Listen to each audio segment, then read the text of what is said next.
how to turn on anonymous mode in Fortnite. In this video, I'm going to show you how to hide your name in Fortnite so that people only see anonymous rather than your actual Fortnite name. And if this video helps you, please consider giving it a like and also subscribe to my channel because that really helps me out. So to do this, we simply need to first open up the menu, which you can do by selecting your avatar in the top right. Once the menu opens, in the top menu, scroll to the right, you see the gear, and then select Settings.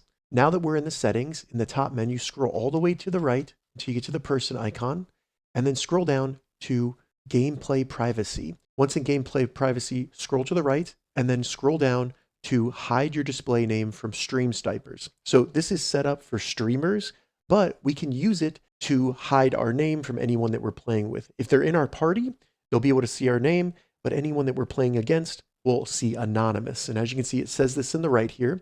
So go ahead and select that, then toggle it to on and apply it.